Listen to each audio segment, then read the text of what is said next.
ఈ మధ్య సోషల్ మీడియాలో వ్యూస్ కోసం ఫేమస్ అవడం కోసం ఎటువంటి వీడియోస్ పోస్ట్ చేస్తున్నారంటే అసభ్యకరమైన వీడియోస్ పోస్ట్ చేస్తున్నారు. వల్గారిటీ కంటెంట్, ఓవర్ ఎక్స్పోజింగ్, ఒకరి మీద ఒకరు తీవ్ర ఆరోపణలు చేసుకోవటం, ఫాల్స్ ఎలిగేషన్, ఇవంతా ఫేమస్ అయిపోయాయి అనమాట. ఇదే తరహాలోకి వచ్చేది కేరళ కోజికోడ్లో జరిగిన ఈ బస్ ఇన్సిడెంట్. దీని గురించి ఈ రోజు మొత్తం పూర్తిగా మాట్లాడుకుందాం.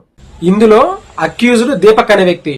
దీపక్ ఒకవేళ తప్పు చేసుంటే ఆ అమ్మాయి క్వశ్చన్ చేయాలి, ఆ అమ్మాయి చట్టం దృష్టికి తీసుకెళ్లాలి, ఆ అమ్మాయికి న్యాయం జరగాలి, తప్పు చేసిన దీపక్ కి శిక్ష పడాలి. ఇందులో ఎటువంటి రాజీ లేదు. ఎందుకంటే చట్టం ముందు అందరూ సమానులే, అది అమ్మాయి అయినా సరే అబ్బాయి అయినా సరే. బట్ ఈ విషయంలో జరిగిందేంటి, ఒక అమ్మాయి సెల్ఫీ వీడియో తీసుకుని సోషల్ మీడియాలో పోస్ట్ చేస్తే తెల్లవారేసరికి 2 మిలియన్ వ్యూస్ కి వెళ్లిపోయి ఆ వీడియో వైరల్ అయిపోయి 24 గంటలు తిరక్క ముందే ఒక వ్యక్తి ప్రాణాలతో లేడు అంటే అది ఎలా ఉంటుంది? ఇప్పుడు అదే ఆ కేరళలో జరిగిన బస్ ఇన్సిడెంట్. దీపక్ వర్షన్ ఏంటి, నేనేంటో మా తల్లిదండ్రులకు తెలుసు, మా ఇంట్లో వాళ్ళకి తెలుసు, మా ఫ్రెండ్స్ కి తెలుసు, నాతో ఉన్న మా చుట్టూ ఊరు అందరూ తెలుసు. 41 సంవత్సరాలు నేను కాపాడుకున్న పరువు ఈ ఒక్క వీడియోతో నా పరువు అంతా పోయింది, నేను తీసుకోలేకపోతున్నాను అని వాళ్ళ ఫ్రెండ్స్ కో, వాళ్ళ ఇంట్లో వాళ్ళకి, వాళ్ళ పేరెంట్స్ అందరికి పదే పదే చెప్పుకున్నాడు. కానీ ఒక్కసారి నిజం గడప దాటేలోపు అబద్ధం ఊరంతా చుట్టూ వస్తుందంటే ఇదేమో. దీపక్ మాత్రం ఆ అమ్మాయి పాపులారిటీ పెంచుకోవడానికి, ఆ అమ్మాయి వ్యూస్ కోసం మాత్రమే ఈ వీడియో తీసి సోషల్ మీడియాలో పెట్టింది అని తన వాదన. కానీ ఆ అమ్మాయి ఏం చెప్తుంది, కాదు అతను తప్పు చేశాడు కాబట్టే నేను ఆ వీడియో పెట్టాను, అది నా రైట్, దీన్ని క్వశ్చన్ చేసే రైట్ ఎవరికీ లేదు, అయినా నేను ఆ ఇన్సిడెంట్ తర్వాత పోలీస్ స్టేషన్కి వెళ్లి పోలీస్ కంప్లైంట్ ఇచ్చాను అని ఆ అమ్మాయి తన స్టాండ్ మీద నిలబడుతుంది. కానీ తను రిపోర్ట్ చేసినట్టు తన దగ్గర ఎటువంటి ఆధారాలు లేవు. ఇక్కడే కొంచెం డౌట్ వస్తుంది. అతను తప్పు చేశాడు కాబట్టి నేను వీడియో తీశాను, అది నా రైట్, అతను సెన్సిటివ్ అయితే మీరందరూ నన్ను క్వశ్చన్ చేయటం ఏంటి అనేది తన వర్షన్. ఇక్కడ ఎవరి తప్పు ఎవరి రైట్ కన్క్లూజన్ రావట్లేదు, ఎవరి వాదనను వాళ్ళు డిఫెండ్ చేసుకుంటున్నారు. కానీ ఇక్కడ మెయిన్ ఏంటంటే ఒక వ్యక్తి ఒక వీడియో వల్ల, ఒక సోషల్ మీడియా వీడియో వల్ల మన ముందు ప్రాణాలతో లేడు. ఇదే ఈ రోజు మెయిన్ టాపిక్. దీపక్ ఫ్రెండ్స్ మాత్రం మా వాడు మంచివాడు, మా వాడు ఇటువంటి పనులు చేయడు, మా వాడికి న్యాయం జరగాలి, మేము దానికోసం కోర్టుకైనా వెళ్తాం, ఎన్ని సంవత్సరాలు నిరీక్షణ అయినా వెయిట్ చేస్తాం, కానీ ఓవరాల్ గా మా వాడికి న్యాయం జరగాలి, జరిగి తీరే వరకు మేము పోరాడతామని దీపక్ ఫ్రెండ్స్ చెప్తున్నారు. అయినా అమ్మాయి పేరు చెప్పలేదు కదా, ఆ అమ్మాయి పేరు సింజిత. ఆ అమ్మాయి ఒక సోషల్ మీడియా ఇన్ఫ్లుయెన్స్. అసలు ఆ అమ్మాయి పెట్టిన వీడియో మీకు ఒకసారి చూపిస్తాను, ఒకసారి చూడండి, చూసిన తర్వాత మాట్లాడుకుందాం.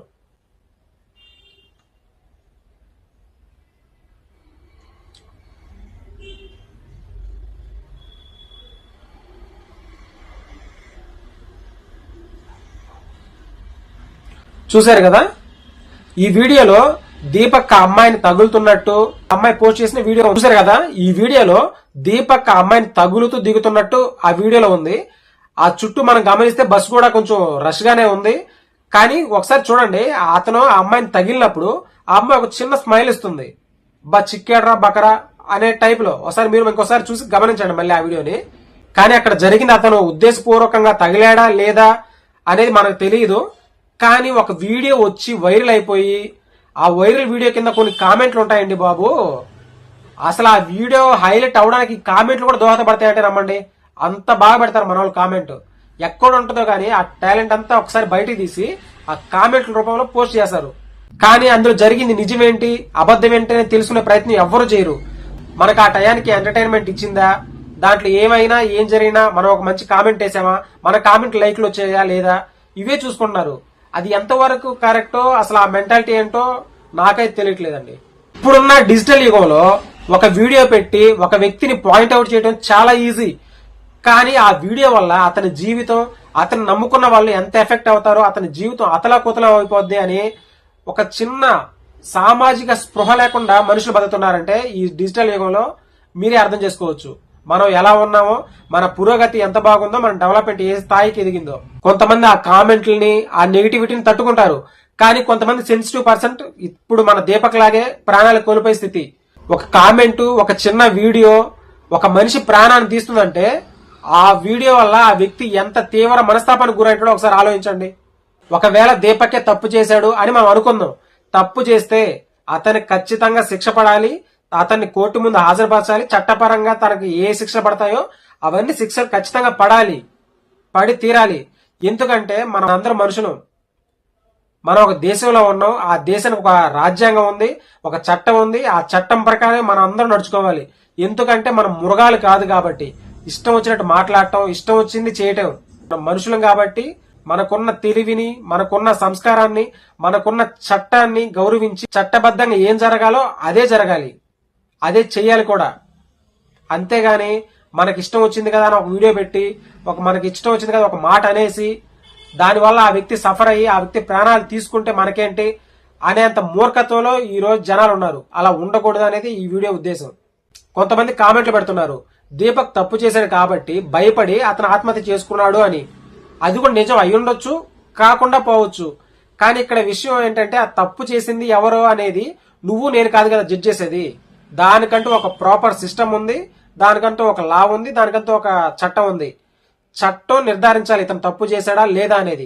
కానీ ఇప్పుడు దీపక్ అనే వ్యక్తి ప్రాణాలతో లేకపోవడానికి కారణం మాత్రం సోషల్ మీడియాలో పెట్టిన ఒక వీడియో, ఒకే ఒక్క వీడియో కారణంగా ఈ రోజు మన ముందు ఒక వ్యక్తి ప్రాణాలతో లేడు. ఇక్కడ మనం ఆలోచించాల్సిన విషయం ఏంటంటే, ఒకవేళ ఒక వ్యక్తి కానీ తప్పు చేయకపోతే ఒక నెగిటివ్ కామెంట్కు, ఒక నెగిటివ్ వీడియోకి మనం మనస్తాపం చెందిపోయి ప్రాణాలు తీసుకునే ముందు ఒకసారి ఆలోచించాలి. నిన్ను నమ్ముకున్న వాళ్ళేంటి, నీ ఫ్యామిలీ ఏంటి, నిన్ను నమ్ముకున్న నీ చుట్టుపక్కల వాళ్ళేంటి, వాళ్ళు ఏమైపోతారో అని ఒక్కసారి ఆలోచించుంటే ఇటువంటి డెసిషన్ తీసుకుపోయి ఉండొచ్చేమో. ఎంతో కొన్ని వందల మంది తప్పులు చేసి కూడా బయట రాజాలా తిరుగుతున్నారు. మనం ఇంకా తప్పు చేశామా లేదా అని కూడా కన్క్లూజన్ రాలేదు, చట్టం కూడా దాన్ని నిర్ధారించలేదు. ఇంత లోపల ఒక వీడియో వచ్చింది, ఒక కామెంట్ వచ్చింది నెగిటివ్ గా, నేను తీసుకోలేకపోతున్నాను అని చనిపోవటం మాత్రం చాలా ఇంతకు బాధ అనిపించింది. అందుకే ఈ వీడియో తీస్తున్నాను. మనం తప్పు చేయనప్పుడు మనం నమ్మిన దానికోసం ధైర్యంగా నిలబడాలి, మనం స్టాండ్ తీసుకోవాలి. ఈ దేశంలో న్యాయం ఖచ్చితంగా జరుగుతుంది. దానికి కొంచెం లేట్ అవ్వచ్చు, కానీ ఖచ్చితంగా జరుగుతుంది. ఇప్పుడు మనం ఎన్ని మాట్లాడుకున్నా, ఎన్ని చేసినా ఒక్కసారి పోయిన ప్రాణం అయితే వెనక్కి తీసుకురాలేం. ఈ వీడియో చూసి ఇందులో ఎవరి తప్పో ఎవరిది రైటా అని మీరు అనుకుంటున్నారో మీ అమూల్యమైన సమయాన్ని కొంచెం కేటాయించి ఒక మంచి కామెంట్ పెట్టండి. ఈ ఇష్యూలో మన ముందు లేని దీపక్ తన కుటుంబానికి మన ప్రగాఢ సానుభూతి తెలుపుకుంటూ దీపక్ ఆత్మకు శాంతి కలగాలని మనస్ఫూర్తిగా కోరుకుంటున్నాను. మీరు కూడా ఏ వీడియో కిందైనా ఒక కామెంట్ పెట్టేటప్పుడు ఇది మనకు ఆనందాన్ని ఇస్తుంది లేదా అవతల వాళ్ళని మనం బ్లేమ్ చేస్తున్నాం అనేది కాకుండా ఒక్కసారి నిజాలు తెలుసుకొని మీరు కామెంట్ చేసినా ఏం చేసినా ఒకసారి ఆలోచించి ఏదైనా ఒక వీడియో కింద మనం పెట్టేటప్పుడు ఒకసారి ఆలోచించుకోండి. ఎందుకంటే మీరు పెట్టే ఒక కామెంట్ మీకు ఒక క్షణం కావచ్చు, కానీ దానివల్ల సఫర్ అయ్యే కుటుంబాలు కొన్ని వందలు ఉంటాయి. దాని గురించి ఒక్కసారి ఆలోచించుకోండి. ఎందుకంటే మనం కూడా మనుషులు, మనకు ఫ్యామిలీలు ఉంటాయి. ఒక్కసారి ప్లీజ్ మీరు పెట్టే ఒక కామెంట్ జీవితాన్ని అతలకుతలం చేస్తుంది. కొన్నిసార్లు ఇలాగే ప్రాణాలు తీసుకునే వాళ్ళు కూడా ఉంటారు. నెగిటివ్ ని అంత స్పోర్టివ్ గా తీసుకోలేరు. కొంతమంది ఇటువంటి సెన్సిటివ్ పర్సన్స్ కూడా ఉంటారు.